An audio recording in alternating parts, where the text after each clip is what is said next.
Je déclare ouvert le premier colloque des premiers temps de la vie. Donc Michel Jurus, psychiatre et membre coordinateur du groupe de travail Souffrance de l'enfant. Donc c'est un beau travail qui va être présenté aujourd'hui. Merci beaucoup. Tout d'abord, on va parler de l'essentiel. Donc nous sommes filmés et enregistrés. Et également, nous avons des participants en visio. Donc on ne les oubliera pas et j'espère qu'ils pourront profiter pleinement de cette journée qui est bien sûr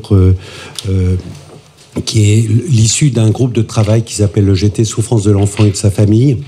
Peut-être à l'initiative des pédiatres et aussi des médecins généralistes de l'URPS Rhône-Alpes-Auvergne qui nous accueillent actuellement, puisqu'on était souvent en souffrance de manque de pédopsychiatres. Et donc là, du coup, on en a une belle brochette qui vont intervenir aujourd'hui pour ces travaux qui sont donc sur les regards croisés qu'on peut avoir sur le bébé ou sur le nourrisson. Alors je crois que là, c'est le choc des cultures aussi entre la pédiatrie et la pédopsychiatrie, puisque d'un côté il y a le bébé en pédopsychiatrie et le nourrisson chez le pédiatre. Alors je ne sais pas si on arrivera à éclaircir cette situation au cours de la journée. En tous les cas, bienvenue à tous. Merci aussi avant tout à toute l'équipe technique qui nous entoure, à toute l'équipe de l'URPS qui a aussi favorisé, comme vous l'avez vu, ce beau début de journée. Et je laisse la parole aux intervenants. Merci à tous. Merci beaucoup.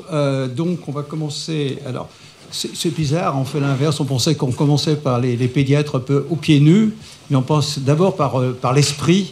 Donc par les pédopsychiatres, donc ça sera Joseph Tenenbaum, pédopsychiatre, et Sophie Laube qui vont intervenir les premiers. Et puis ensuite, ce sera des modestes pédiatres, là, avec Léla. On va inverser nos communications. On parlera d'abord des pleurs et ensuite du sommeil. Voilà, à toi Joseph. Alors tu sais que je suis très sévère sur le timing. Hein. Tu as pour 15 minutes au maximum. Bonjour à toutes et à tous. Donc, je me présente à mon tour. Donc Joseph Tenenbaum, je suis médecin pédopsychiatre. Là, j'exerce en libéral depuis 5 ans. Auparavant, j'ai longuement travaillé au Vinatier, notamment dans une unité de soins pour les bébés. Et donc, conjointement à Sophie Laube, ma consoeur, on va vous parler aujourd'hui des signes de souffrance psychique du bébé. Alors, là, je vais passer assez rapidement, simplement pour dire qu'il n'y a pas, en tout cas moi, je n'ai pas retrouvé, peut-être les collègues en auront, je n'ai pas retrouvé de chiffres concernant la souffrance des bébés, contrairement à la dépression maternelle, par exemple. Voilà. Alors, ça fait peut-être partie du fait que c'est encore assez méconnu, même si les 1000 premiers jours dont vous avez forcément entendu parler ont mis l'accent dernièrement sur cette question de la souffrance psychique du bébé, mais c'est encore assez méconnu, sûrement dans la même mesure que la souffrance physique du bébé, qui a mis beaucoup de temps à être reconnue et qui l'est maintenant depuis quand même quelques décennies. Voilà, je ne vais pas m'étendre là-dessus. La souffrance psychique n'étant pas une entité psychopathologique bien définie, j'ai fait un petit détour rapide par le symptôme. Qu'est-ce qu'un symptôme ? C'est une défense. Le symptôme est une défense contre, alors ça de tout sujet, un bébé comme plus âgé, une défense face à des stimuli internes, endogènes ou externes. Donc endogène, la pulsion, qui est en trop, en excès. La pulsion étant par définition toujours en excès. Donc c'est toujours traumatique, c'est toujours en trop. Et donc, il y a toujours, chez tout le monde, du symptôme. En particulier chez le bébé, c'est à la fois une défense et c'est à la fois une modalité de réponse de sa part à ce qui l'excite, qui vient en trop de l'extérieur. Or, le tout petit bébé, qu'on peut appeler l'infant, étymologiquement celui qui n'a pas la parole, a un éventail, on le verra, limité de réponses. C'est le corps qui parle. Pas de possibilité de passer par le langage verbal, en tout cas. D'autre part, j'ai précisé ici, le bébé, sa symptomatologie n'attend pas. J'ai mis urgence, je l'ai mis entre guillemets, hein, c'est pas une urgence bien entendu du même style qu'un infarctus ou une détresse respiratoire, mais une urgence relative. En tout cas, quand je travaillais dans l'unité de soins pour les bébés au Vinatier, on avait idée de répondre, pour vous donner une temporalité, on avait l'idée de donner une réponse aux parents dans les 72 heures. Je passe assez vite là-dessus, on y reviendra peut-être dans la discussion. Pour aller plus directement sur... Comme je le disais, le répertoire donc, de réponse du bébé à un excès de stimulation est limité. J'ai distingué de manière assez schématique un mouvement actif, la protestation, et un mouvement passif, le retrait. C'est les deux grandes modalités. C'est un peu schématique, mais ça donne une grille de lecture. Et là, vous retrouvez, là aussi de manière assez schématique, les grands secteurs du fonctionnement du bébé, le sommeil, l'alimentation, le tonus, les pleurs et la relation à l'autre, où vous voyez qu'on a le pendant en miroir. Du côté actif, par exemple, l'hyposomnie, du côté passif, l'hypersomnie, alimentation, une demande insatiable, de l'autre côté, le refus alimentaire, l'hypertonie et l'hypotonie, les pleurs inconsolables et l'absence de pleurs, et du côté de la relation, un bébé hypersensible, insécure, ou au contraire, tout ce qui nous réfère du côté du retrait relationnel, donc évitement du regard, absence de sourire, d'imitation, etc. Voilà. Ces deux grands ensembles auxquels j'ai rajouté de manière transversale, parce que ça traverse les deux, ça relève ni du retrait à proprement parler, ni de la protestation, mais vous avez ce qui relève des troubles somatiques, voilà, une répétition de troubles somatiques à différents endroits ou de manière répétée, continue. Chez le bébé peut signer une souffrance psychique, je dis bien peu, avec la précision que tous ces signes ne sont pas forcément des signes de souffrance psychique. Ils peuvent l'être, ils le sont en particulier s'ils sont répétés, chroniques, multiples, avec une rupture de l'état antérieur, etc. Et j'ai rajouté donc la régulation des états émotionnels, un bébé qui n'arrive pas à réguler son état émotionnel, qui passe, comme on dit souvent, de manière on-off, de manière brusque, d'un état émotionnel à l'autre. Vous voyez que ces symptômes étant centrés sur le bébé, même si Sophie va nous parler plus du côté interactionnel et également des parents, moi je suis formé vraiment du côté du bébé, donc règle numéro 1, observez le bébé. Au cas où vous n'auriez pas compris, règle numéro 2, observez le bébé. Et s'il y a encore des gens qui hésitent, si besoin, observez-le à nouveau. Alors au-delà du clin d'œil, importance de revoir le bébé, sachant que comme tout sujet, mais plus encore le bébé, le bébé peut ne pas être dans un état émotionnel, relationnel, propice à la rencontre, pour tout un tas de raisons. Voilà, donc revoir le bébé. Et observez-le très finement, le plus finement possible, notamment dans ces champs-là. Alors, on l'observe de manière globale, mais plus particulièrement, j'y reviendrai, dans les champs du regard, l'œil, du côté sonore, et là on a la bouche du côté de la production sonore et l'oreille en tant que zone pulsionnelle, l'oreille du côté de la voix de l'autre, et les interactions corporelles, ce qu'on appelle le dialogue tonique avec l'autre, adulte ou autre. Et j'ai insisté sur l'importance du visage et des mains.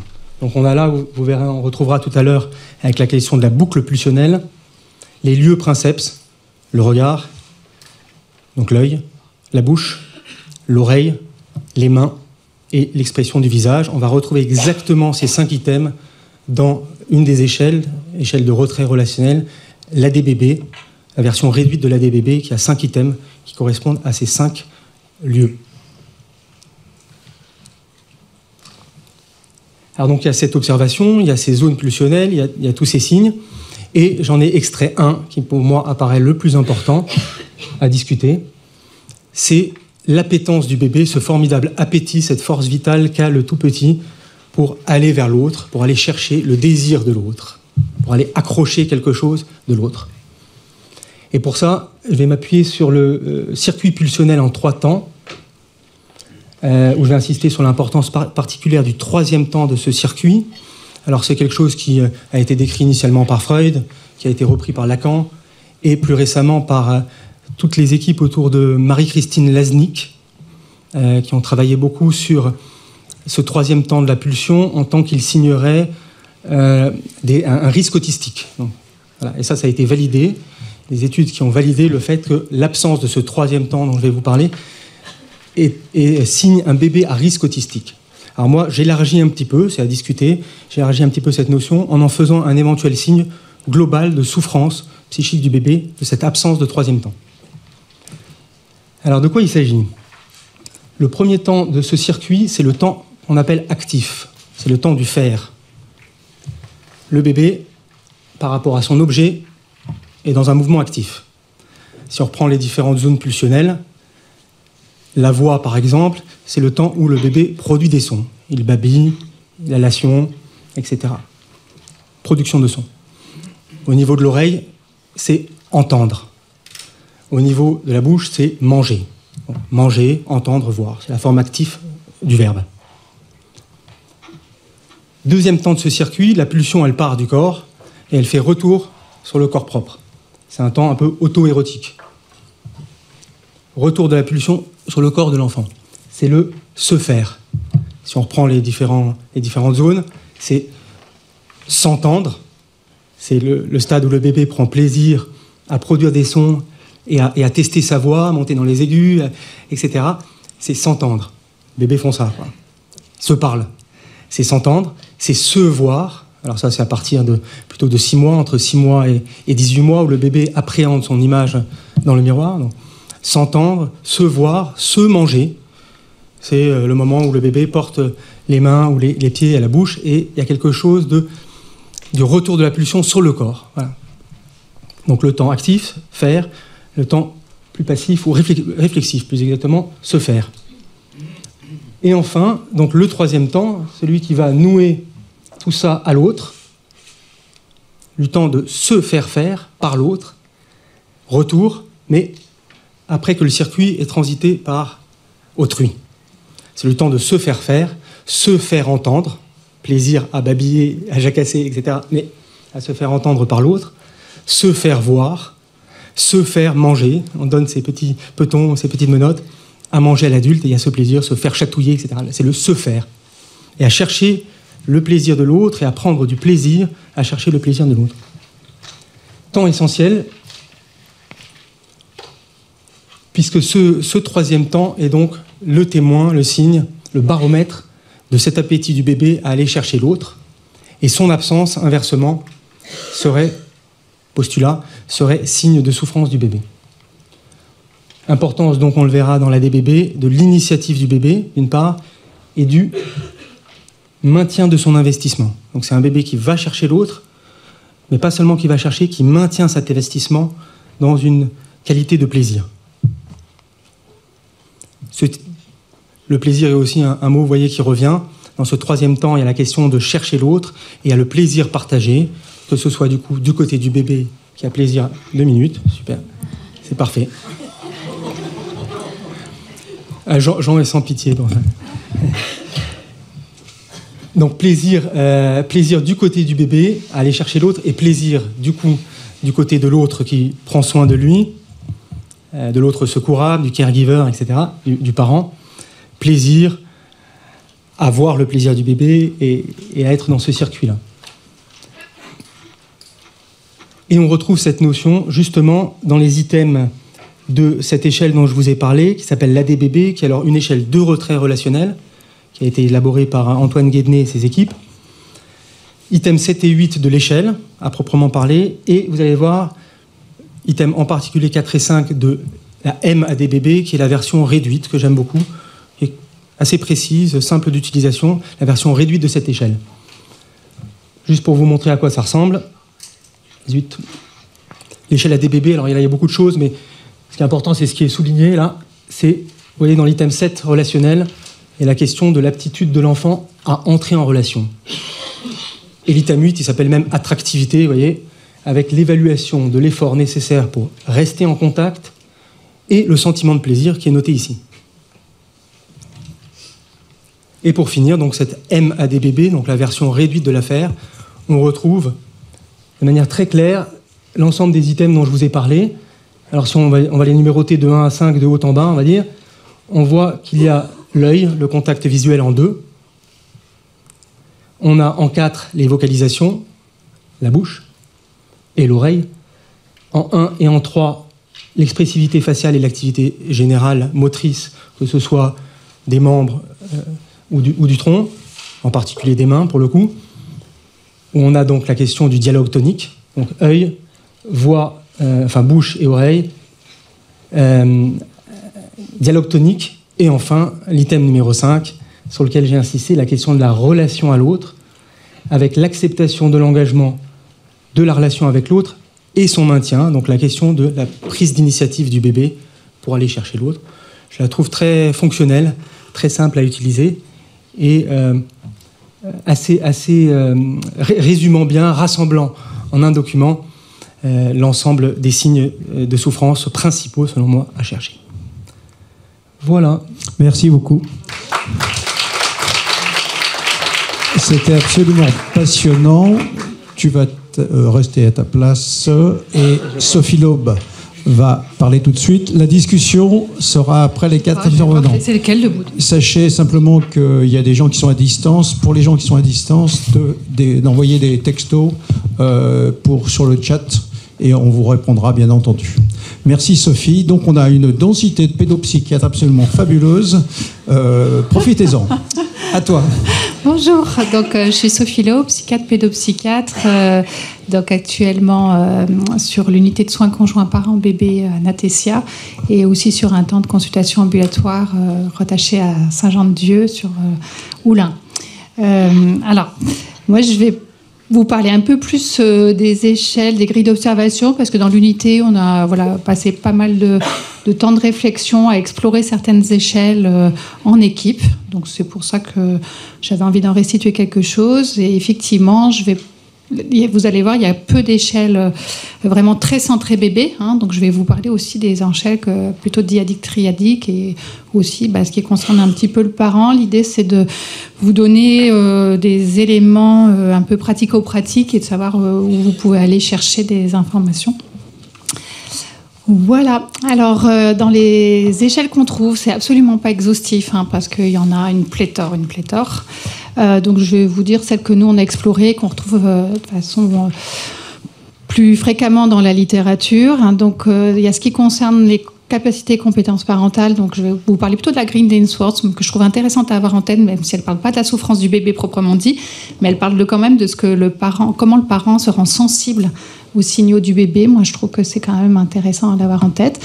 Il y a le Canadien, je crois, qui ont aussi établi des grilles pour essayer d'objectiver la négligence envers l'enfant, mais là, j'en parle pas, donc si ça vous intéresse, faut vous fouiller. Il y a ce qui concerne les signaux du bébé, donc Joseph a parlé là des bébés, qui est quand même vraiment une grille très fonctionnelle, très intéressante pour réobjectiver quelque chose du côté du bébé. Donc je vous conseille vraiment et la version courte et la version longue, qui n'est pas non plus très compliquée à appliquer, de l'avoir en tête. Ce que j'ai envie de passer comme message, c'est que l'idée, c'est faut pas avoir l'idée, je vais avoir une consultation et je vais remplir ma grille. C'est plutôt la grille, elle arrive en background, on l'a en tête. Ça guide l'observation. Et ça permet aussi des fois, dans l'après-coup de la consultation, de réobjectiver, parce que dans le quotidien de notre pratique, on s'affilie avec les familles, les situations, et c'est plutôt une bonne chose. Et puis des fois, on s'affilie tellement qu'on oublie un petit peu de voir ce qui est dysfonctionnel. Par habituation. Et je trouve que dans ces cas-là, la grille, d'avoir ces grilles en tête, je trouve que c'est intéressant. Moi, je vous propose de l'utilisation comme ça, ou sur une première consultation, pour un peu se dire, tiens, là, j'ai senti un peu des trucs un peu bizarres. Voilà. Donc, dans les seuls signaux du bébé, il y a la Chiaprophile qu'on trouve dans la littérature, mais qui est plutôt du domaine de la recherche. Et la Brazelton, alors elle est intéressante, mais bon, elle concerne vraiment les bébés avant 2 mois. Donc en fait, ça va très très vite. On est vraiment là sur les états de régulation très précoces du bébé. En fait, en pratique, moi je voulais me former, mais en fait, il faut vraiment avoir le pied en maternité pour que ça soit intéressant, ou effectivement dans les consultations de médecine générale ou de pédiatrie où vous voyez des bébés très précocement. Sinon, elle est vite obsolète, cette grille. Et après, il y a toute une pléthore de grilles interactionnelles. Donc certaines, je vais vous parler.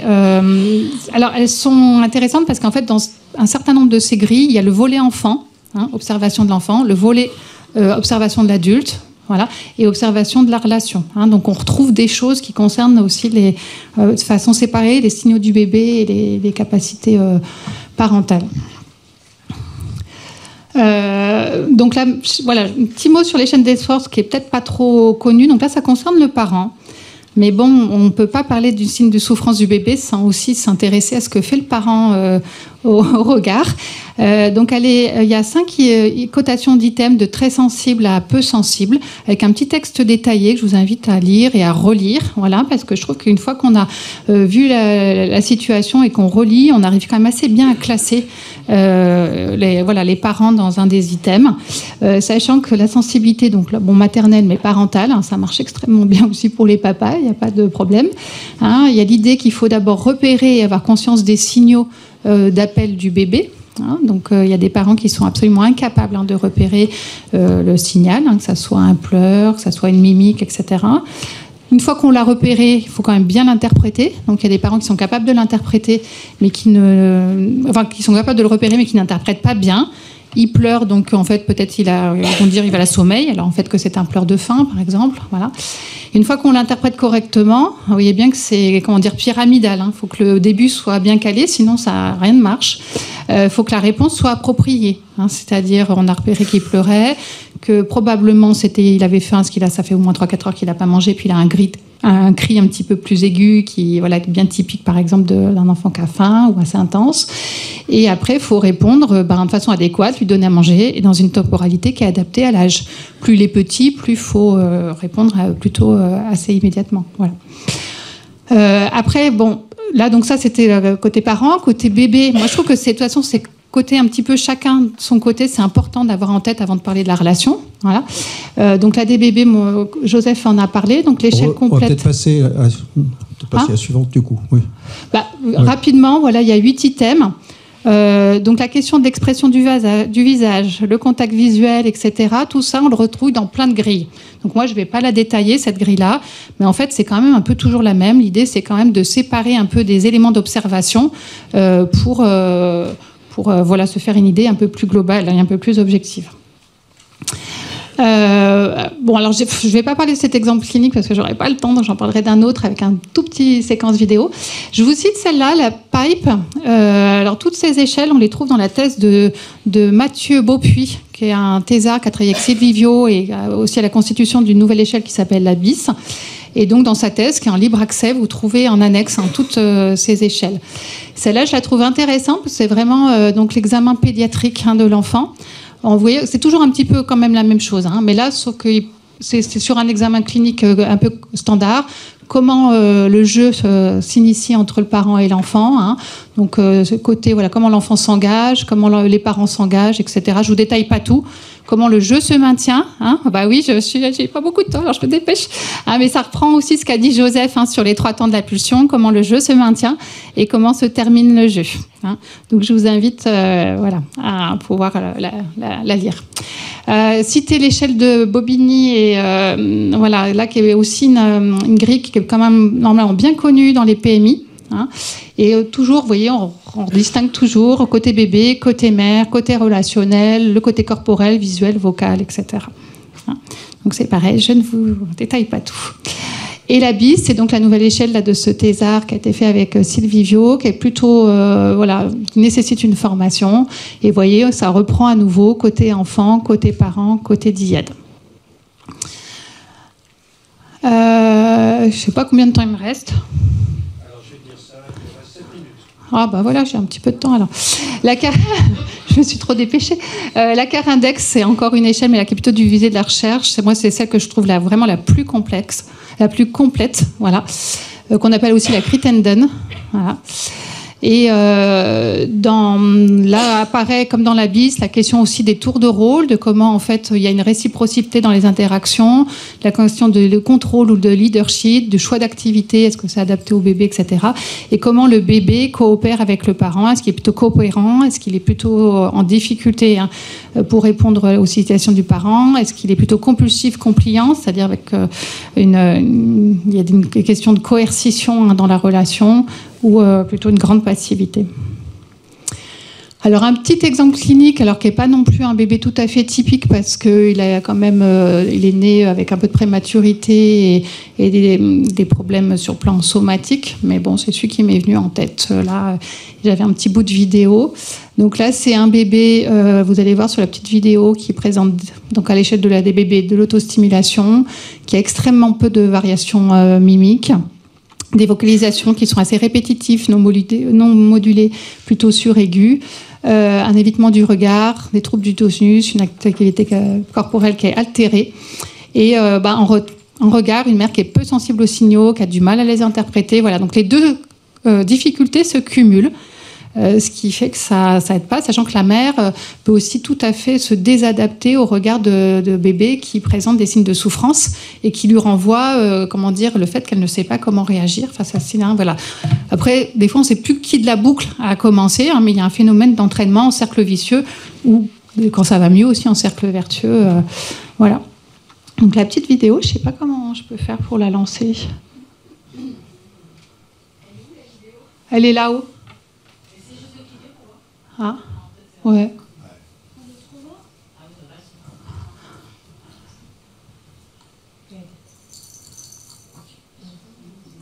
Alors vous voyez qu'il a des mouvements d'autostimulation de la tête. Madame essaie de le stimuler, mais pas dans son champ visuel, hein, ce qui n'est pas hyper inadapté. Et ce qui renforce le fait que lui, il ne sait plus vers où regarder.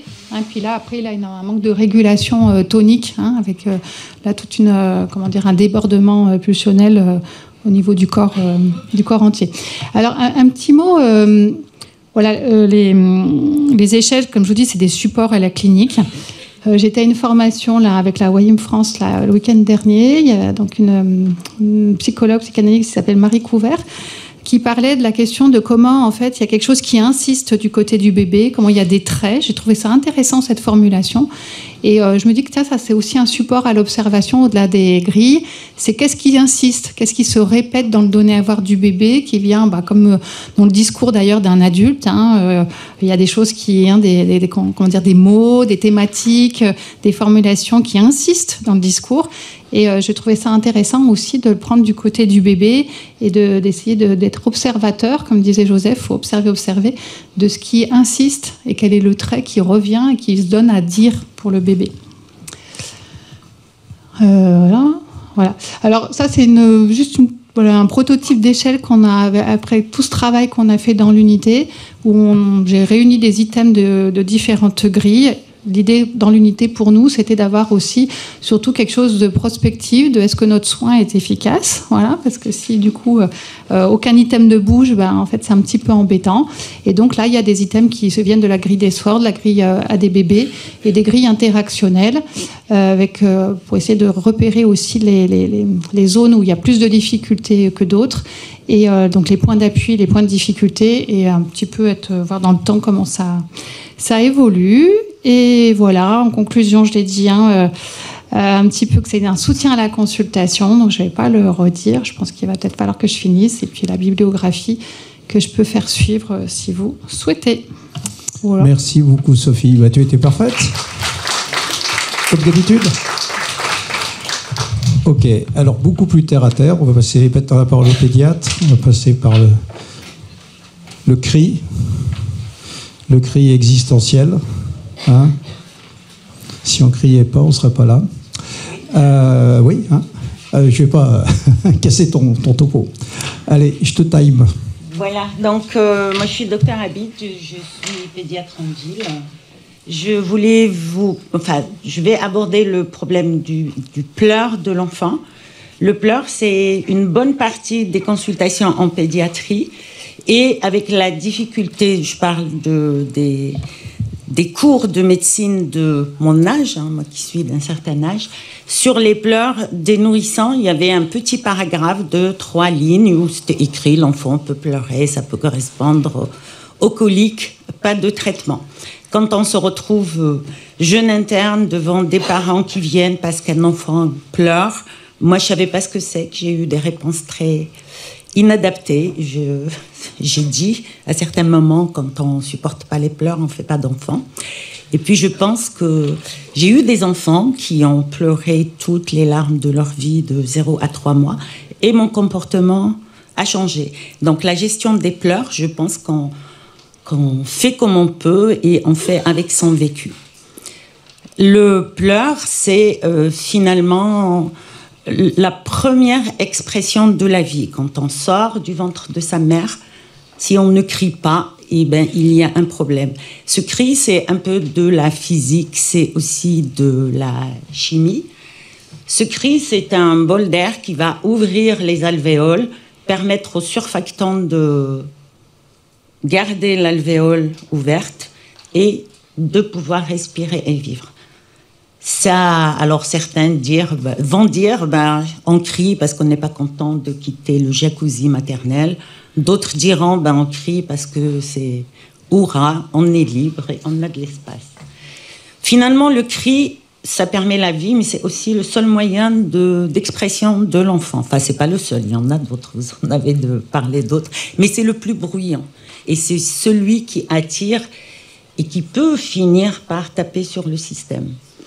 Un enfant va pleurer parce qu'il a faim, parce qu'il a mal, parce qu'il a un mal-être, parce qu'il est en souffrance, parce que tout ce qu'on veut. C'est moi qui bouge les trucs ou...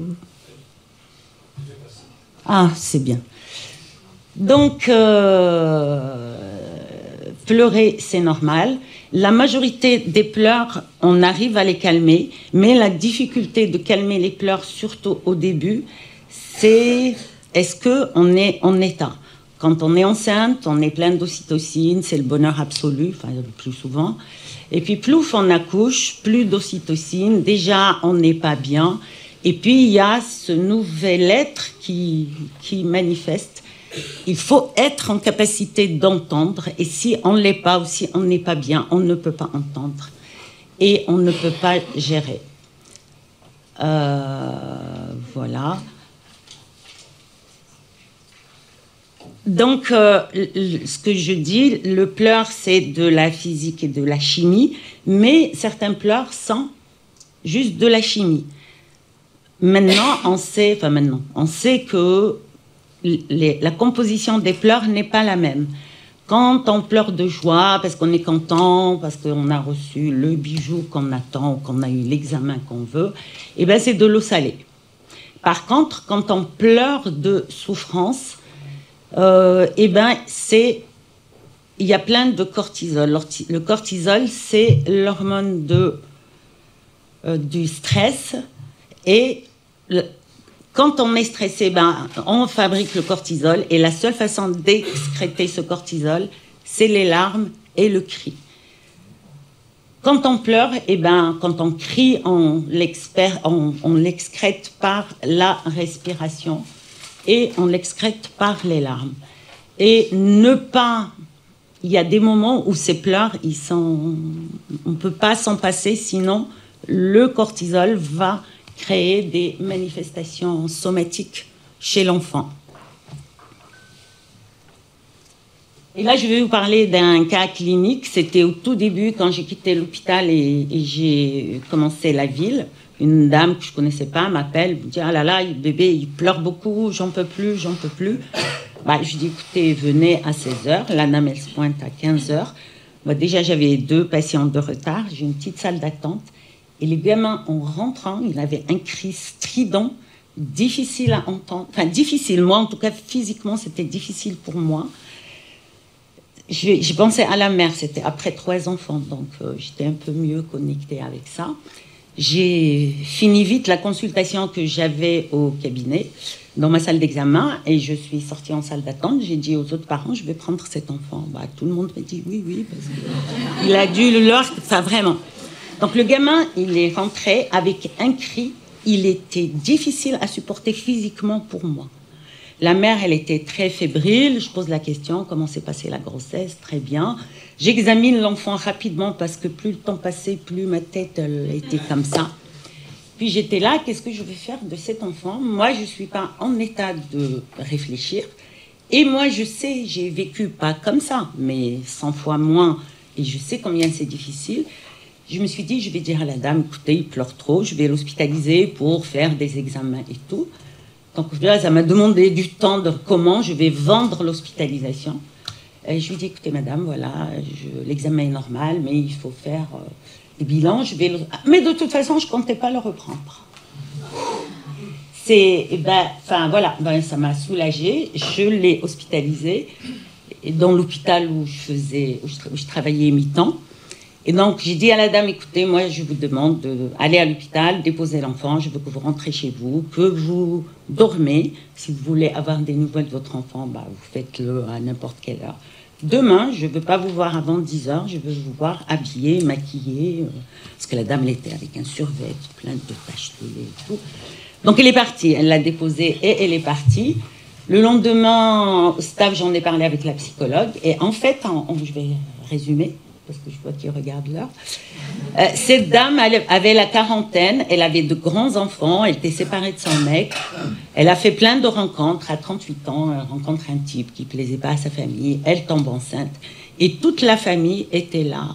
Mais pourquoi tu as fait un enfant? Mais t'es trop vieille, mais tu vas pas t'en sortir, c'est déjà difficile avec les grands, machin. Et vas-y, avorte. Et elle était là, je vais avorter, non, je vais pas avorter, je vais pas avorter. Et en fait, tout ce stress qu'elle a vécu pendant toute sa grossesse, pas le début, pas le milieu, pas la fin, il a augmenté la taille des amygdales cérébrales. Et ça fait que cet enfant, la sécrétion du cortisol après, elle est en fonction de la taille des amygdales. Plus, en gros, plus le moindre stress va occasionner un taux plus important de cortisol. Donc, cette dame a vu la psy, c'est toujours la psy, je dis, mais c'est des fois aussi des hommes. Elle a vu la psy, ils ont pu discuter, elle a pu parler de la honte qu'elle avait à avoir voulu avorter, de toute la pression. Et puis, moi, j'ai gardé l'enfant 2-3 jours. Il dormait nickel, il mangeait, il avait un regard bien, un bon regard. Et après, j'ai revu cette dame. Elle me l'a ramené à 6 mois pour me dire « Ah, mais je voulais vous remercier, vous voyez, il est beau. » Et ça, c'est finalement, pour moi, des fois, je trouve que c'est le plus beau cadeau. Donc voilà mon cas clinique.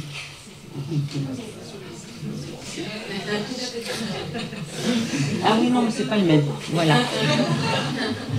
C'est pas grave, ils sont tous les mêmes. C'est le même genre. Filer le diaporama. Voilà. Mais ça, tu l'as dit, je crois. Ouais. Allez, la suivante. Ta conclusion. Alors, on parle des bébés qui pleurent et qui manifestent. Il y a aussi le bébé qui ne va pas pleurer. Et le cortisol va donner des manifestations psychosomatiques. Ça, c'est mon deuxième cas clinique.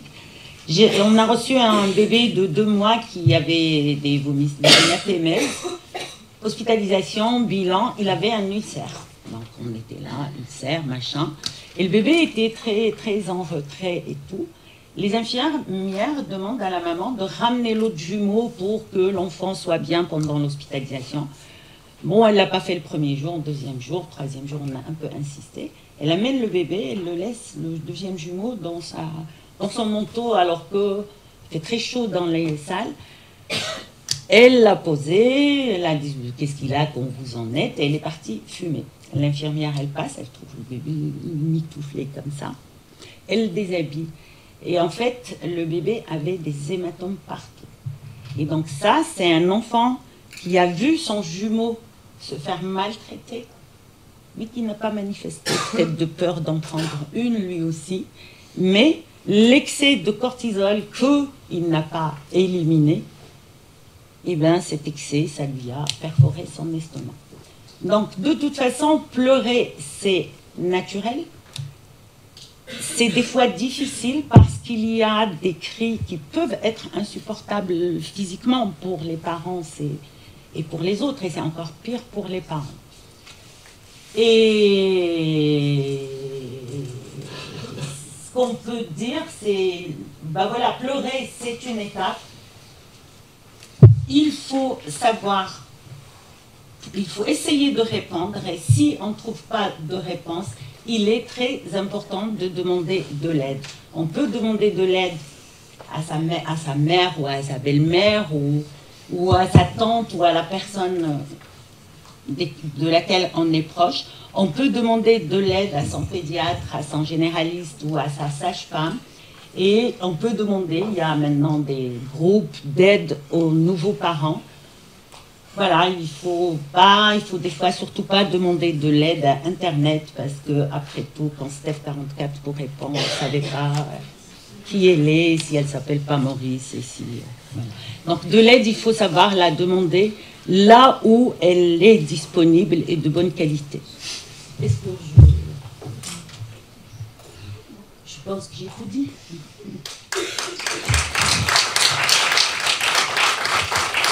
Merci beaucoup.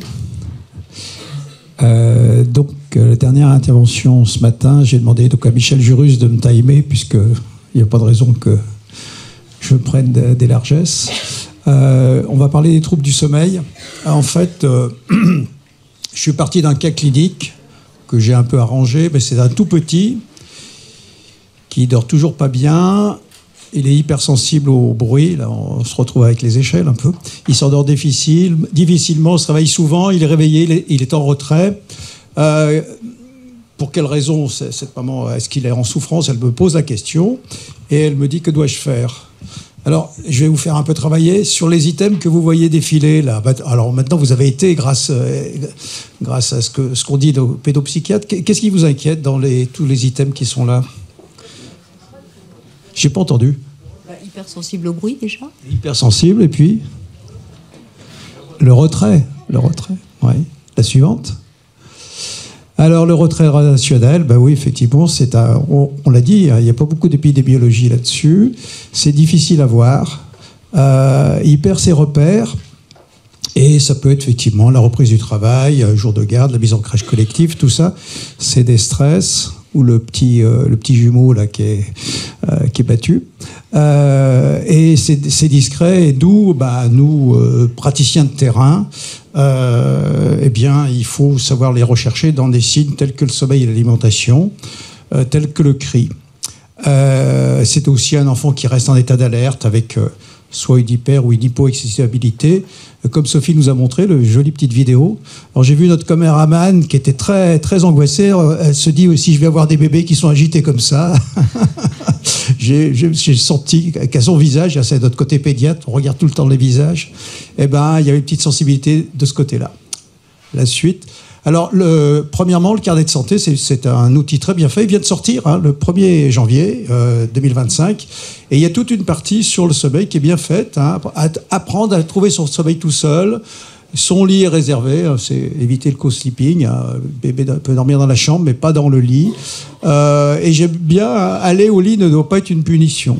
Je pense que c'est menacer d'aller au lit, c'est pas toujours très bon. Et puis, c'est normal qu'il puisse être amené à se réveiller. Et puis, si les troubles persistent, ils vous disent qu'il faut consulter.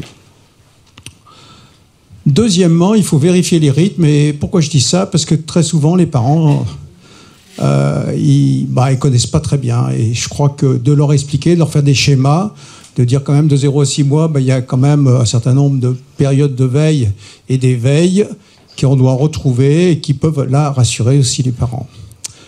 Et puis, pratiquement à 4-5 ans, on voit que déjà, c'est comme les adultes. Mais là aussi, il faut qu'ils s'organisent. Troisièmement, vérifier le développement du sommeil. Donc, il y a des cycles. On sait que l'enfant s'endort, le petit, en sommeil agité. Donc, on se dit, qu'est-ce qui se passe? Est-ce qu'il faut intervenir ou pas? Surtout, il faut le laisser s'endormir. Et puis après, ce sommeil agité disparaît, mais avec un sommeil léger, profond, sommeil léger, ensuite sommeil profond. Et surtout, il ne faut pas le déranger au moment où il s'endort. Surtout que cette phase est un sommeil léger. Ensuite, il prend des mauvaises habitudes. Ensuite, alors, on a travaillé aussi, justement, avec le groupe Pédia Santé sur qu'est-ce qui se passe. Moi, je trouve ce qui est passionnant dans le sommeil, c'est de faire raconter la journée. On dit toujours que les troubles du sommeil commencent pendant la journée. Et bien expliquer, voilà, il dort, mais qu'est-ce qu'il fait? Il y a des périodes courtes de sommeil et de veille, mais le matin, favoriser la lumière, la promenade, et puis ensuite le soir, savoir se séparer et donner un petit peu, bien donner des rythmes. J'aime beaucoup cette expression, les donneurs de temps, qu'une de mes collègues pédiatres a donné dans ses articles, qui montre bien qu'un enfant, il faut le caler, et jour, sommeil, etc. Moi, j'aime bien aussi caler autour du... Je ne sais pas pourquoi, dans les maternités, on dit qu'il ne faut plus baigner les bébés tous les jours. Au contraire, moi, je pense qu'il faut les baigner tous les jours, parce que ça aussi, c'est pas tellement pour les laver, mais pour justement donner un moment dans la journée toujours à la même heure. La suite. Alors, si un bébé de 2 mois ne dort pas bien, c'est pas forcément qu'il est en souffrance psychologique. On est plus là pour rassurer, mais il faut qu'il établisse ses rythmes. Alors, une de nos collègues pédopsychiatres a parlé, elle m'expliquera pourquoi de la lune de miel de 0 à 3 mois. Probablement, moi je ne connaissais pas, je lui ai demandé est-ce qu'il y a des études là-dessus, est-ce que cette lune de miel existe? Probablement, il y a un moment qui est assez exceptionnel, il faut reconnaître, entre cette jeune mère et ce jeune père et cet enfant qui apparaît. Mais parfois, oui, effectivement, s'il pleure un peu trop longtemps, ça peut être douloureux. La suite. Alors pourquoi? Je pense qu'on en a parlé tous. C'est soit physique, c'est soit le colique, le reflux, soit il a besoin d'être porté. J'aime bien dans ma consultation donner des consignes de portage. Je trouve ça tellement sympa, les petits bébés, vous les mettez, vous les recroquevillez dans vos bras. Je n'ai pas porté mon petit nourrisson. D'habitude, je prends toujours pendant les conférences un petit nourrisson.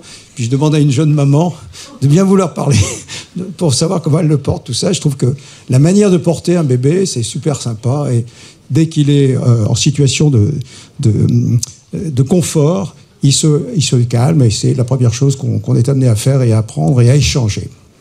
Bien sûr, il était mature. Il n'a pas encore la possibilité de faire la différence entre le jour et la nuit. Rechercher des causes, il y a toujours des causes. En général, vous écoutez les parents, il y a toujours des raisons. C'est les dents, c'est l'angoisse du soir, etc. Mais la plupart du temps, vous voyez, dans les études, ça montre bien que c'est surtout d'ordre psychopathologique ou psychologique. Ensuite, alors, c'est toujours difficile de savoir les causes, et ça, les parents nous interrogent là-dessus. Ils soient agressifs, soit en retrait, soit anxieux, soit ils ont des problèmes attentionnels, ils sont un peu détournés. Bien sûr, il faut savoir enquêter, le déménagement, changement de... Et puis les bébés qui passent d'un parent à l'autre ou qui sont dans des situations familiales difficiles. La suite. Alors le plus difficile, c'est interpréter. Et ça, c'est un gros travail. Parce qu'il y a quand même des erreurs d'interprétation. L'enfant, il dort la plupart du temps, dans in utero, 90% du temps. Ensuite, il apprend à avoir des rythmes. Et en fait, ce petit bébé, ce petit homme, il est super intelligent et il faut savoir respecter sa capacité de s'auto-apaiser. Et pas intervenir. Vous voyez, dès 1 mois, il peut s'auto-apaiser. Et il y a des enfants, par exemple, qui ne réveillent pas un bébé, les parents qui sont inquiets. S'il y a 3 bols de bébé dehors, ils me disent, voilà, qu'est-ce qui se passe? Mais en fait, ils se réveillent naturellement, mais ils se rendorment tout seuls. Donc c'est pour bien montrer qu'il faut savoir respecter cette capacité d'enfant de s'auto-apaiser. La suite. Et c'est un vrai malentendu.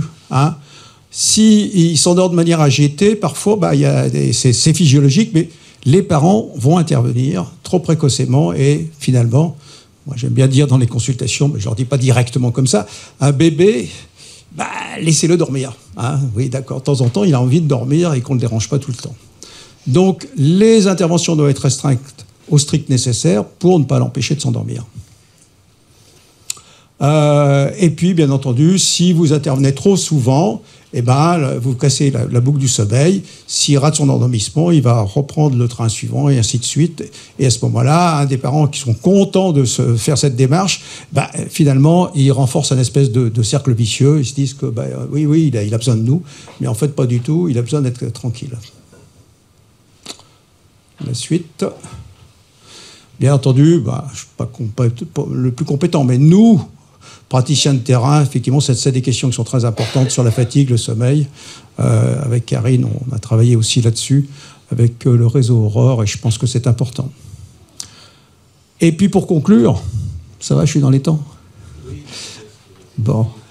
Je vous invite à lire cette fiche. C'est un travail quand même, ça fait plus d'1 an qu'on est dessus.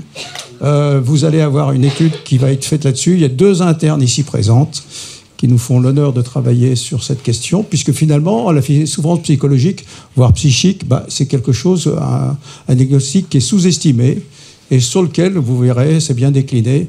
On vous demande, vous, praticiens de terrain, professionnels de santé ou parents, de nous dire ce que vous en pensez. Je crois que j'ai terminé avec ça, Michel.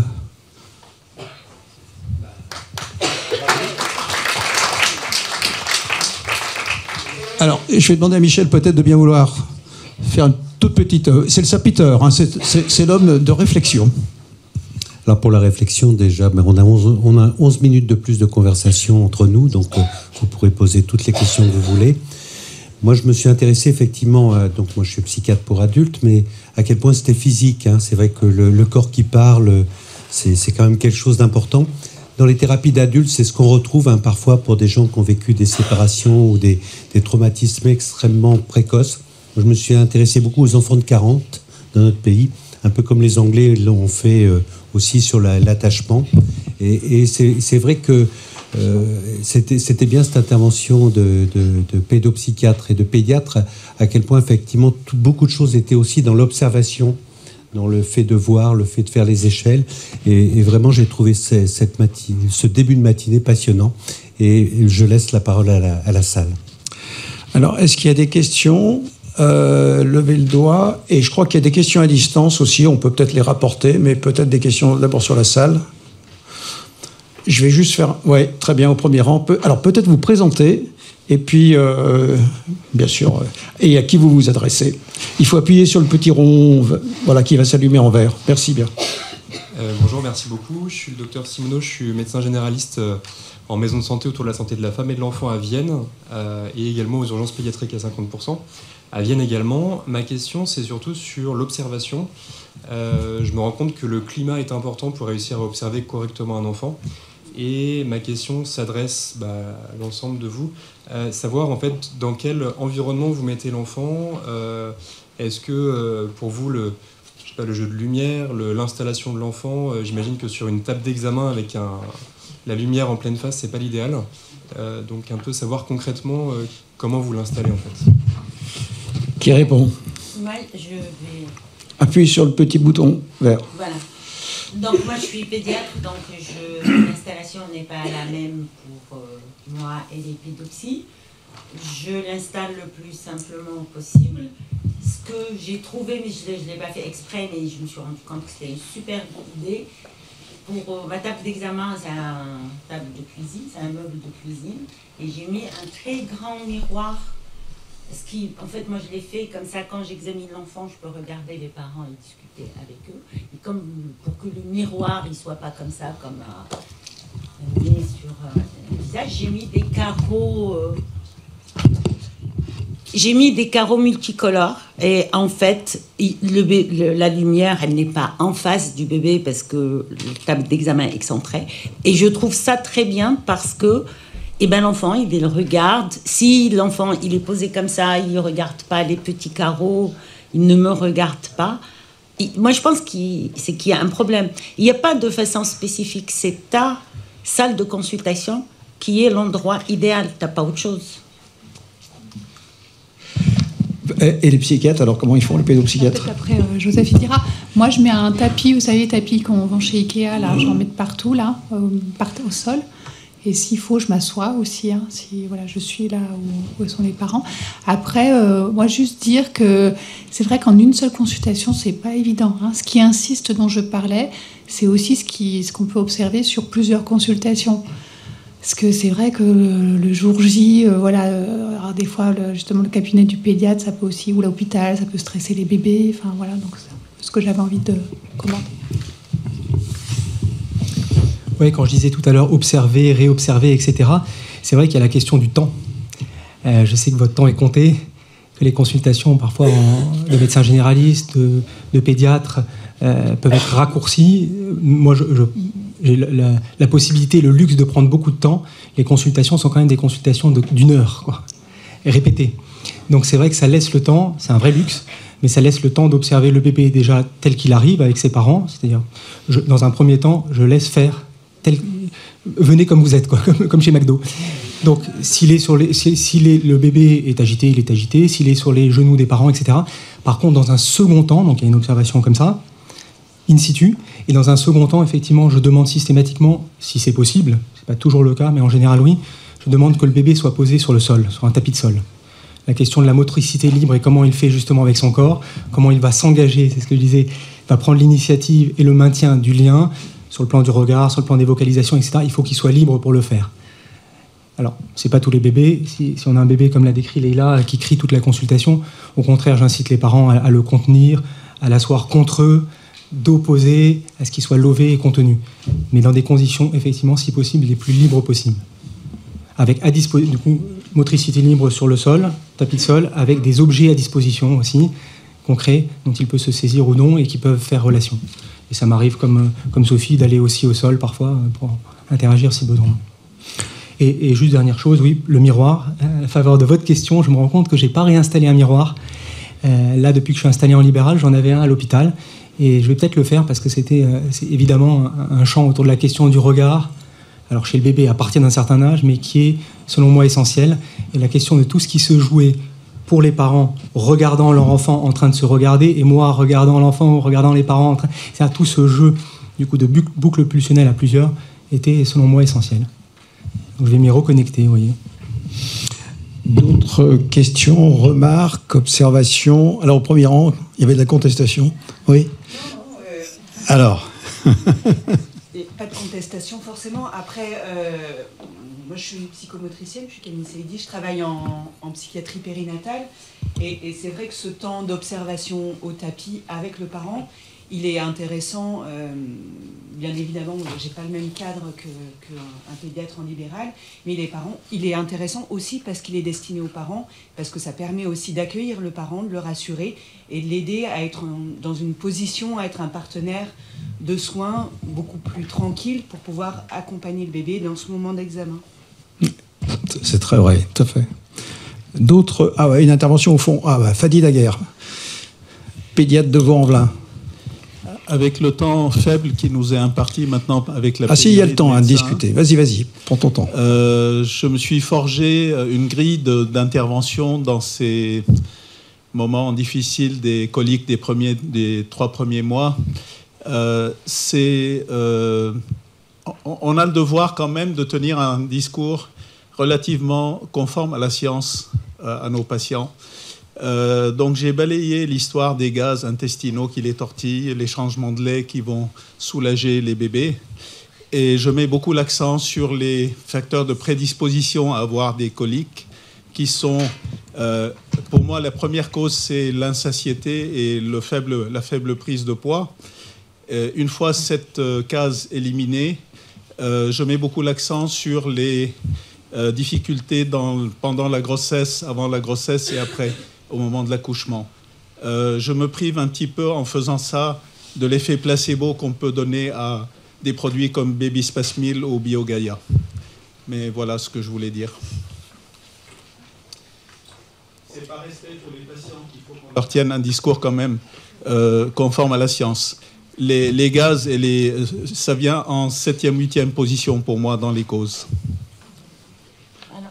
Ok, oui, des remarques là-dessus? Allez, Léla. Pour les coliques ou les pleurs du nourrisson, je suis d'accord avec toi, il n'y a pas de traitement. Il y a la façon de porter, mais un enfant qui est trop ballonné, qui rôde 10 000 fois après, 1 heure après sans bibi, qui a des gaz. Les gaz, ça fait mal, c'est des coliques, et les coliques sont réelles. Un enfant qui a un ventre très plat, ou ce qu'on veut, s'il pleure, c'est pas son ventre qui lui fait mal. Mais ce n'est pas parce qu'il y a des bébés qui mangent très bien, qui sont bien gros, avec une très belle courbe de poids, mais qui pleurent. Et oui, là, il y a des raisons qui sont anténatales, il y a des raisons qui reviennent à la petite fille qu'a été la maman, avec sa souffrance, ses liens avec ses parents, ce qu'elle règle ou ce qu'elle ne veut pas régler. Mais il n'y a pas que... Enfin, les causes sont multiples et elles ne sont pas vraies dans tout ce qu'on avance, je pense, souvent. Moi, je tiens à ce placebo parce que, des fois, le placebo, il a un effet positif. Moi, ça me l'a fait, par exemple, avec ma première fille, qui pleurait beaucoup. Un jour, je suis sortie pour m'inscrire à la fac, de poser la gamine à 7h, je suis revenue à 17h. J'étais bien, j'ai fait tous les cafés de Boulevard Saint-Michel, j'ai dormi dans le jardin du Luxembourg pendant je sais pas quoi, je me suis fait draguer et ça m'a fait un bien fou alors que je déteste ça, voilà. Le plaisir. Voilà. Et je suis rentrée chez moi, j'ai récupéré ma fille, et ben c'était un autre enfant.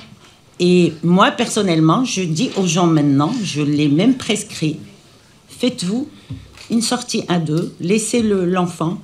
Et c'est une prescription médicale. Elle devrait être remboursée mieux que tout ce qu'on... Mais oui, se faire draguer, ça fait du bien. Quand je l'ai dit à mon mec, il me dit « Mais c'est trop facile, je te draguerai tous les jours si tu veux. » Mais c'est pas la même chose. Mais moi, je suis sûre, c'est le fait d'avoir quitté le rôle de mère.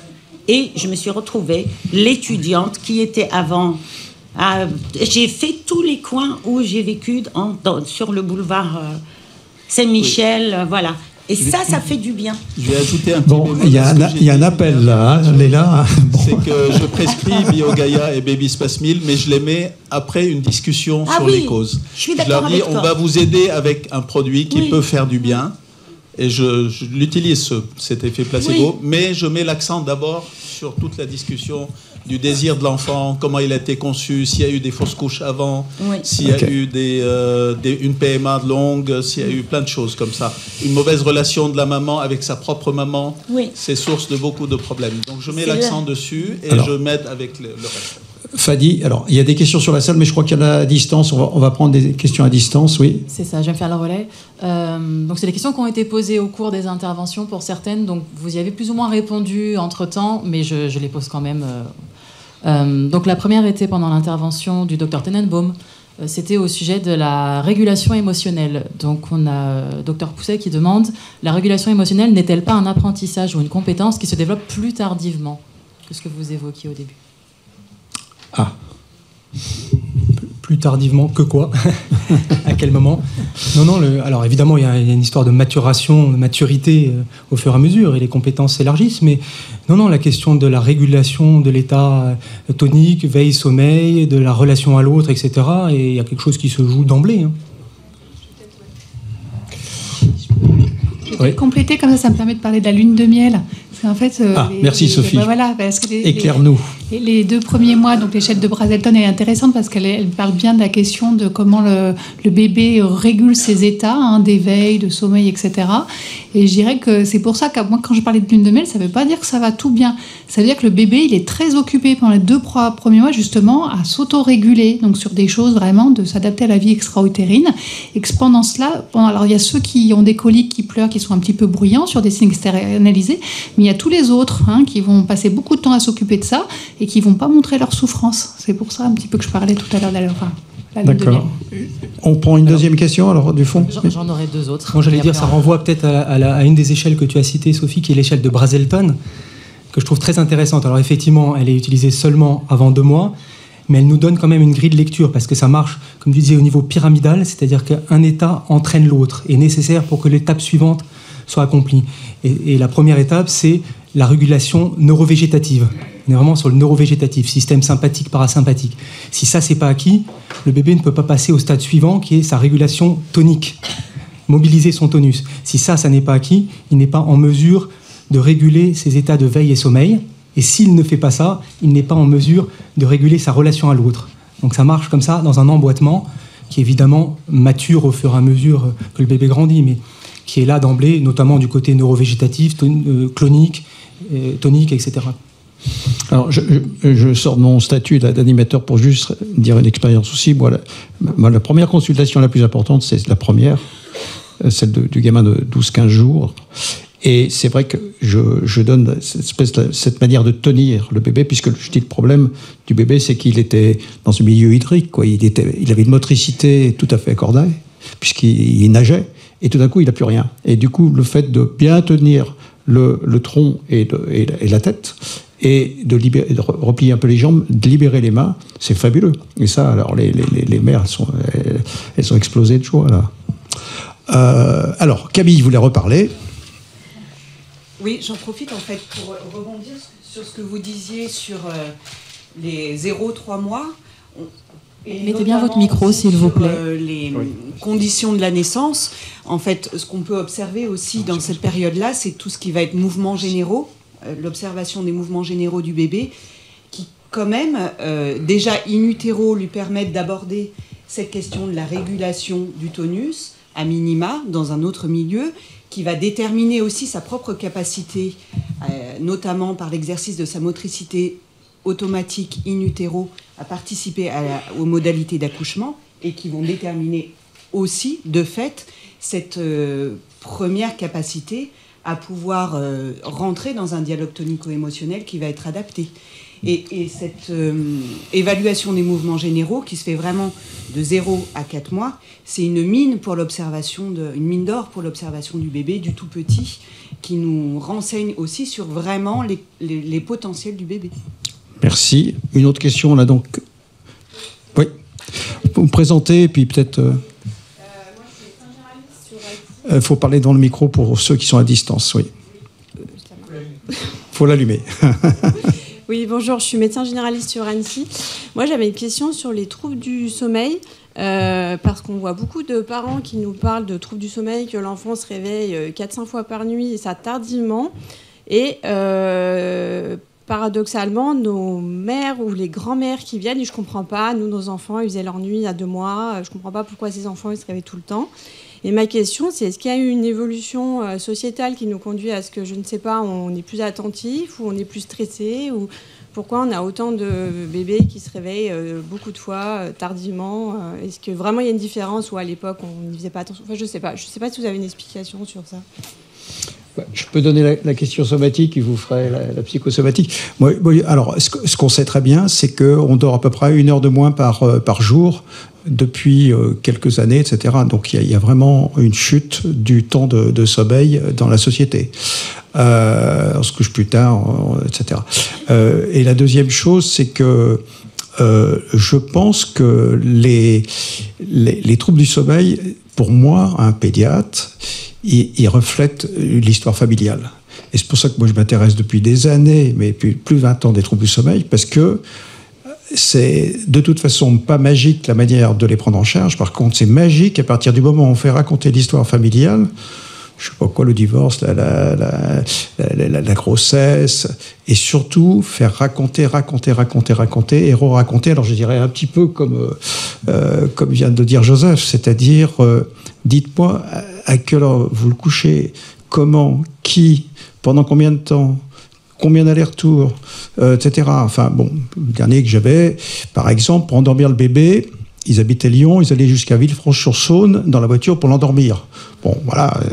Donc, bon. Et en me racontant ça, ils se disaient, tiens, il y a peut-être un souci. Donc voilà, c'était un peu cette... Et puis je pense que comme il y a moins de bébés, les parents sont plus sur leur bébé. Hein. Quand ils en ont 5 ou 6, c'est moins compliqué. Enfin, semble-t-il. Alors peut-être la réponse des pédopsies ou de Léla. Alors, ce que je peux dire, c'est que dans la nuit, il y a plusieurs cycles de sommeil, et tous les cycles de sommeil commencent par une phase agitée, où l'enfant va chouiner, bouger, pleurer, des fois avec les yeux ouverts, et il y a cette espèce d'immédiateté de réponse que s'obligent à faire les parents. Dès que le gamin, il dort, mais il est là, tout de suite on se lève, c'est ton tour d'y aller, c'est mon tour, le lit qui grince et tout. Si on sort l'enfant de son sommeil, c'est mort. Alors que si on prend le temps et on laisse à l'enfant le temps, il peut pleurer pendant 2-3 minutes, hurler et sans se réveiller. Moi, je pense que c'est notre intervention dans ce... Je ne parle pas des causes psy, je parle d'un bébé où il n'y a pas spécialement de problématique psy. Laisser le temps à l'enfant avant de réagir immédiatement. Et ça, c'est la problématique de la génération. C'est la génération Zapette, et tout de suite, il faut que... Et dès qu'il fait il faut qu'on intervienne, et il faut qu'il réponde tout de suite. Mais c'est pas comme ça. Moi, c'est ce que je dis, il faut laisser le temps. Des fois, ils dorment. Intervention de Michel, peut-être? Oui, Michel Jurus, psychiatre. En fait, je me pose une question, c'est pourquoi faut-il... Micro. Là, il y a le micro, là. Alors, ouais, ou plus près, pas très près. Ouais.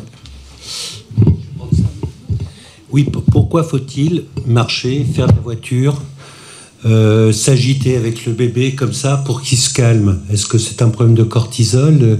Est-ce que c'est laisser le temps à l'enfant de se calmer? C'est une question que je viens de me poser pour l'avoir beaucoup pratiquée sans trop savoir pourquoi. Ouais, des fois, je pense que c'est pas très politiquement correct ce que je vais dire, mais des fois, tu bouges pour ne pas cogner. Pour ne pas faire l'irrépérable. Quand est-ce que les gens font ça? Quand eux aussi, leur taux de cortisol, il a atteint ça. Et... Ok. Oui, alors, si je peux quand même dire un petit mot là-dessus. Oui, excuse-moi, oui. Je veux bien. Parce que ça revient à la question du symptôme et de ma boucle pulsionnelle. J'y tiens, vous voyez, c'est ma boussole. C'est la question que tu poses, Michel, c'est comment faire de ce cri ou de ces pleurs un symptôme, en fait. C'est-à-dire comment ça va être entendu, comment on va donner un écho à cela, et comment ça va être pris dans la boucle pulsionnelle, c'est-à-dire comment le bébé va être entendu. Parce que sinon, on en reste au premier temps, il crie, il est actif, ou au deuxième temps réflexif, on pourrait dire il se crie, quoi. Il n'arrête pas de se crier, quoi, de s'entendre, mais dans un cri qui n'est que pure pulsion. Donc c'est comment on va pouvoir l'attraper, quoi. Parce que sinon, en effet, c'est qu'une affaire de cortisol, d'amygdale, etc. C'est vrai, évidemment, scientifiquement, c'est probablement, j'en sais rien, mais c'est probablement exact. Et en tout cas, c'est comment ça va pouvoir être repris du côté du parent et entendu comme un appel, quoi. C'est-à-dire qu'est-ce qu'il va y avoir derrière. C'est-à-dire de quoi le symptôme, enfin de quoi le signe va faire symptôme. C'est là que c'est intéressant, parce que sinon, pour reprendre l'exemple de cette personne qui va, je sais pas jusqu'à où c'était, jusqu'à Valence ou quoi, mais effectivement, qu'est-ce qui fait qu'il s'arrête à Valence? On peut aller jusqu'à Paris, il n'y a pas de butée à cela, quoi. Si c'est pas entendu, le bébé va continuer à crier, quoi. Donc c'est comment ça peut être noué, entendu, ça fait sens dans une relation à un autre. Des questions à distance, alors? Oui, plusieurs. Une question qui a été posée lorsque vous parliez en début de session sur comment vous organisez vos consultations. Donc une personne qui nous demande comment analyser les choses lorsqu'un bébé recherche l'interaction plus d'un autre adulte que son parent lors d'une consultation, mais pas avec son parent. Comment l'interpréter? Est-ce qu'on peut interpréter cela comme un retrait face aux parents? Et donc il donne quelques exemples: maman addicte aux écrans, difficulté dans la prise en charge pour les enfants, etc. Très intéressante cette question. Si les pédopsies me l'autorisent, je donnerai mon interprétation aussi. C'est pareil, là, il y a quand même la question de... Alors, il y a deux volets. Soit c'est un bébé très sécure, qui est sans sécurité avec son parent et qui va du coup être dans quelque chose d'assez social. Soit, effectivement, il y a quelque chose là qui peut relever de l'évitement parental. Donc, c'est pareil, sur une consultation, est-ce qu'il y a d'autres signes? C'est quoi l'histoire? Est-ce que sur une autre consultation, ça se rejoue? Bon, voilà, il y a aussi la question des contacts indifférenciés aussi du bébé, hein, c'est-à-dire qu'on a l'impression que sur un plan social, c'est sympathique, mais en fait, il socialise un peu avec n'importe qui, sans marquer, par exemple, compte tenu de son âge, une étrangeté face à un adulte qu'il ne connaît pas. Ça, c'est quand même aussi un signe, un bébé qu'on rencontre pour la première fois à 8-9 mois, qui marque rien, qui est complètement indifférencié dans le contact. C'est préoccupant, donc je dirais que ça remet dans le contexte. Moi, c'est ce qui me vient. Je ne sais pas si tu veux... Moi, j'ajouterais de mon côté, il faut que le soignant sache se remettre à sa place aussi. C'est-à-dire qu'on a très souvent des bébés qui hurlent dans les bras de leurs parents, on les prend dans les bras et, je dirais, ils se taisent. Et les parents se disent, mais soit ils sont en échec, soit ils se rendent coupables, etc. Je dis, au contraire, je suis un étranger, du coup, voilà.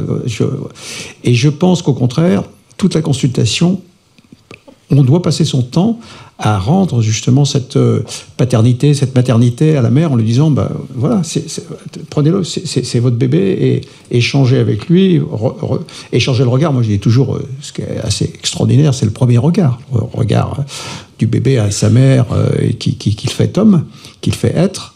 Et ça, c'est quelque chose qui est exceptionnel, à bien remontrer. Combien de parents me disent, vous croyez qu'il voit encore maintenant, hein? Oui, il vous voit. Regardez, il échange, il suit des yeux et il a 10 jours. Une autre question au fond, puis je crois qu'il y en a une dans la salle. Deux dans la salle. Alors, au fond, on y va? Oui. Donc, une question posée sur le chat toujours. Y a-t-il des études sur le lien entre souffrance psychique et mode d'alimentation du nourrisson? Donc, la différence entre allaitement maternel ou artificiel. Ça, c'est pour Léla. Je ne sais pas, mais je ne vois pas le lien. S'il y a une souffrance anténatale, elle va se manifester, que ça soit au sein ou au bib. Ce n'est pas parce qu'on donne le sein que... Je sais pas. Et il y a aussi, moi, c'est ce que je dis aux parents, il y a donner le sein et donner le sein. Des fois, tu vois, une maman, ne me tuez pas si je dis des bêtises, une maman anorexique à qui on impose l'allaitement en maternité, parce qu'il faut faire, elle ne peut pas. Et elle doit donner le sein comme ça, l'enfant le ressent. Un bébé comme ça, il vaut mieux lui donner son biberon. Donc, je pense que s'il y a une souffrance anténatale, il faut la prendre en charge et ça ne va pas se résoudre parce que l'enfant est au sein. Ok. Peut-être une question dans la salle, oui. Vous présentez. Romain Pommier, je suis psychiatre à Saint-Étienne. J'avais une question. Par rapport aux connaissances qui progressent sur les troubles du neurodéveloppement, il y a encore eu un colloque cette semaine au ministère de la Santé, donc les gens sont de plus en plus informés, les adultes sont de plus en plus attentifs, peut-être aux premiers signes. Je voulais savoir si dans vos consultations respectives, vous aviez plus de demandes ou d'inquiétudes de la part des parents sur un potentiel trouble du neurodéveloppement à type de TSA ou autre. Alors, qui répond? Sophie? Non? Camille, là, elle est très bonne, alors on va prendre comme experte. Non, pas comme experte, mais en tout cas, les consultations, il me semble, pour risque de TND, il me semble qu'elles sont de plus en plus précoces, et puis c'est un motif qui me semble de plus en plus fréquent, mais encore trop tardif. Et là encore, j'invite à se pencher sur toutes les recherches qui montrent le lien entre mouvements généraux et risque TND, ou en tout cas trajectoire développementale à risque, parce qu'on se rend compte que c'est bien plus précoce que ce qu'on imagine. Donc c'est une juste inquiétude, oui. Alors Sophie? Pour compléter, du coup, donc l'intervention, enfin les journées scientifiques de la WAIM de la semaine dernière étaient tout à fait dans le thème, puisque c'était des études qui portaient sur des films familiaux d'enfants qui ont été diagnostiqués d'autisme dans l'après-coup. Et donc, c'était des films qui ont été étudiés donc, sous différents points de vue et sur quels étaient les signes précurseurs, effectivement, d'un possible pente risque autistique. Là-dessus, moi je trouve qu'en tant que périnataliste, il ne faut pas enfermer, il faut plutôt parler de risque et plutôt intervenir précocement, parce que sinon ça serait quand même un peu mortifère. Voilà. Et donc, par exemple, là, il y avait une thésarde qui venait de terminer son sujet sur les points d'appui, le nombre de points d'appui avant 1 an et le risque autistique. Voilà, et comment d'ailleurs, chez des enfants à risque et non à risque, l'augmentation des points d'appui était un facteur favorisant, par exemple, la relation et la relation dans la diade. Je trouvais ça intéressant. Donc ça, c'est vraiment dans les thèmes très actuels. Donc c'est tous les travaux du professeur Muratori, voilà, que j'ai découvert. Donc je vous invite à regarder, c'était vraiment très intéressant. Joseph? Oui, simplement pour compléter sur la précocité, en effet, l'intérêt de la précocité du dépistage, il y a évidemment, ça va de pair, l'intérêt de la précocité de la prise en charge. Parce que là, pour le coup, je peux en témoigner sur les années, c'est-à-dire que plus on attrape ça tôt et plus on va infuser de la relation, plus on va perfuser de la relation, cette boucle relationnelle, plus on va aller chercher le bébé, plus on va lui faire des propositions objectales, relationnelles, qu'on va aller le chercher, et plus il y a de possibilités qu'il sorte de cet état de risque, effectivement, un risque autistique ou d'allure autistique. Ça, il y a vraiment, j'ai des cas cliniques en tête très clairs, où il y a des bébés qui avaient des signes comme ça de retrait relationnel très marqués, évitement du regard, pas d'anticipation des bras à la prise dans les bras par l'adulte, des troubles hypotonie, par exemple, ou hypertonie, mais plutôt de l'hypotonie, des troubles très marqués comme ça, et qui ont une trajectoire vraiment, qui sont sortis de cet état, on va dire pseudo-autistique ou pré-autistique ou à risque autistique, parce qu'on ne va pas les diagnostiquer très précocement, mais par contre les repérer, oui, et pouvoir influer des trajectoires, ça très très clairement, quoi. Attendez, oui, une question là, ensuite là et ensuite là. Non, mais c'est pas une question. Je suis Stéphanie Quintin, une remarque et se présenter peut-être. Oui. Donc Stéphanie Quintin, je suis pédopsychiatre.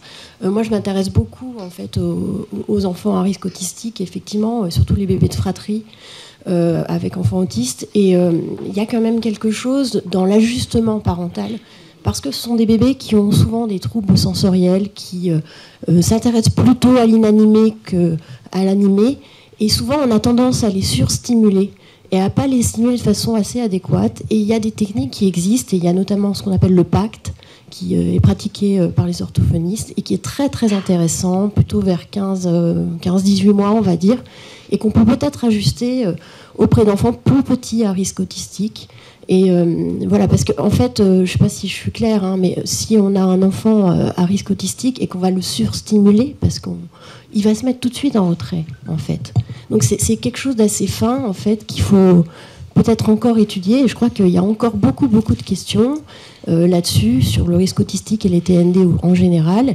Et il y a beaucoup de choses qui sont aspécifiques dans les premières années de vie. Et est-ce qu'on peut en savoir un peu plus sur cette technique-là des orthophonistes? Alors moi, je la pratique pas, je suis pas orthophoniste, etc. Mais c'est donc en fait des séquences qui sont filmées par les parents, en fait, des espèces de petites séquences préétablies. Et en fait, les parents sont vus souvent en visio. Il y a une sorte de débriefing sur les interactions pour aider les parents à mieux comprendre leur enfant et les situations. Moi, j'ai quand même quelques enfants qui ont été pris en charge par des orthophonistes et qui ont quand même évolué plutôt positivement, en fait. C'est pas des psychomotriciens, c'est vraiment sur le plan. Enfin, à Lyon, du moins, ce sont les orthophonistes qui font. Ah ouais. Je crois que les premières formations ont eu lieu au CEDA en 2021. D'accord. Voilà. Intéressant. Alors, il y avait, oui, au fond, là, pour se présenter peut-être. Près du micro. Bonjour, je suis médecin généraliste, donc docteur Prac-le-Cil. Et j'ai une question assez vulgaire, on peut dire populaire.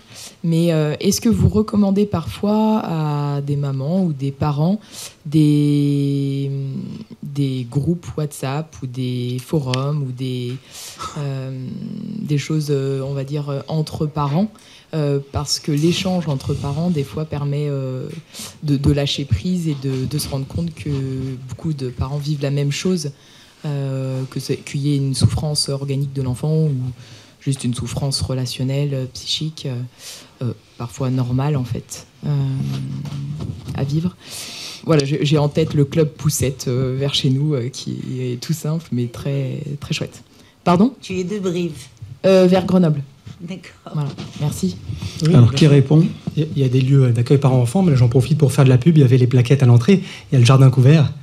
Jardin Couvert qui est un lieu formidable avec des accueillants qui sont psychiatres, psychologues, autres, mais qui sont en tant qu'accueillants et qui accueillent comme ça les familles et les enfants jusqu'à, je crois, 6 ans, hein, c'est ça ? 4 ans, c'est 4 ans. Alors 4 ans, voilà. Je vous laisse peut-être en dire un mot. Voilà, en fait. Alors, peut-être prends le micro, voilà. Oui, peut-être dites-en un petit mot, parce que moi je le recommande souvent aux familles et je trouve que c'est un lieu formidable. Présentez-vous. Claude Alembert, psychiatre retraité et président de l'association qui gère le Jardin Couvert. Voilà. Ah bah, très bien. Bienvenue. Mais à ce propos-là, je me permets du coup de prendre la parole. J'avais une question. Je voulais savoir quand vous accueillez, qu'est-ce que vous diriez ? Vous accueillez les parents en premier ou les bébés en premier ? Vous vous adressez en parole, en parlant, est-ce que vous vous adressez aux bébés ? Parce qu'au Jardin Couvert, on dit toujours, alors ça les accueillants y tiennent, nous on accueille les enfants, on n'accueille pas les familles, on n'accueille pas les parents. Je caricature, hein, mais voilà. Le fait de parler aux bébés, comment, voilà.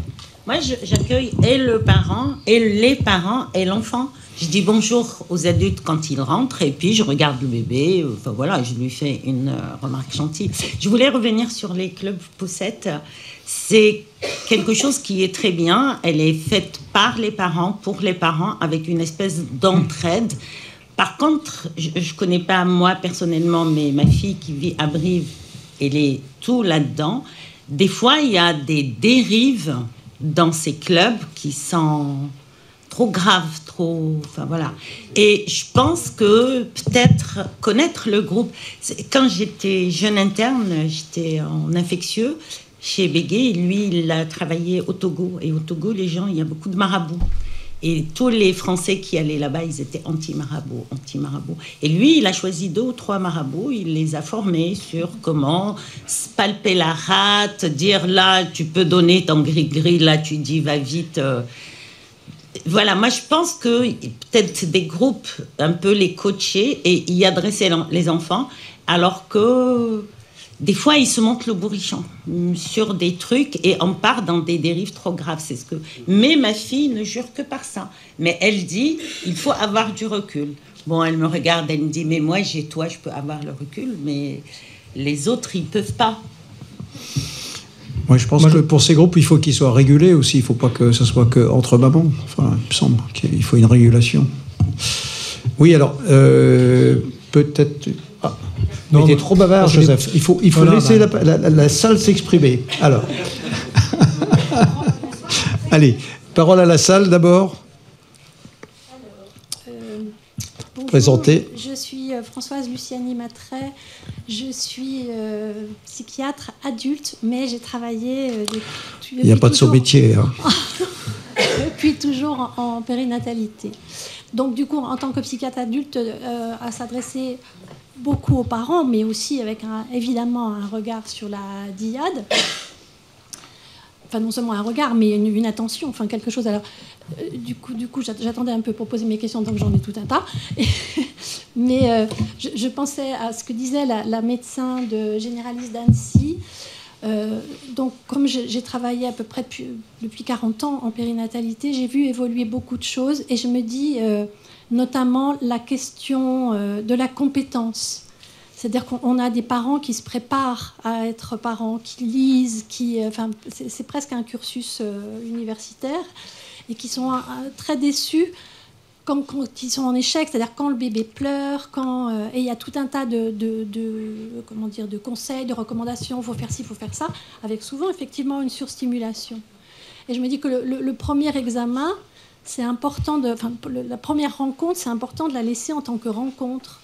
C'est-à-dire dans quelque chose, parce que les parents, ils amènent un bébé qui souffre et ils se sentent fautifs de cette souffrance. Donc la question, elle est vraiment de pouvoir articuler quelque chose de tranquille. Alors, réponse courte, il en reste 4 minutes. Et ensuite, il y avait d'autres interventions. Qui répond? On veut venir avec quelque chose un peu sociologique. J'ai des grands enfants, jeunes adultes, et c'est vrai qu'avec mon conjoint, c'est souvent la réflexion qu'il y a quelque chose de très horizontal maintenant dans la transmission. C'est-à-dire ils s'auto-forment sur Internet, WhatsApp, etc. Et la transition plus verticale, mais qui affilie aussi, qui affilie aux générations, à ce qu'on se transmet, elle est plus compliquée. Et donc, je sais pas, voilà, ça, si Joseph, vous avez observé, je trouvais ça assez majeur quand même. Il me semble que j'avais vu des mains se lever au fond, alors à distance. Alors, on revient sur les différentes échelles et grilles d'observation que vous avez proposées lors de vos présentations. Fanny, s'il y a plusieurs questions, vous les défilez toutes? Oui, il n'y en a que 2, donc normalement ça devrait. Bon, c'est bon. Donc, on a une éducatrice de jeunes enfants qui est référente dans un service d'accueil familial de l'aide sociale à l'enfance, qui demande si les échelles et grilles d'observation que vous avez présentées peuvent être utilisées lors de temps de visite médiatisés entre un nourrisson et le parent avec lequel il ne vit pas. Est-ce que c'est des outils qui peuvent être aussi utilisés quand l'enfant, le nourrisson, ne partage pas le quotidien du parent? Alors, les intervenants font un effort de mémoire. Deuxième question. Et la seconde question, je crois que c'était vous, Dr Stagnara, quand vous parliez du portage, de la posture de portage. Peut-on proposer des solutions de portage ou de posture par rapport aux pleurs du nourrisson? On parlait de l'attitude très rigide ou hypertonique de certains nourrissons en psychomotricité.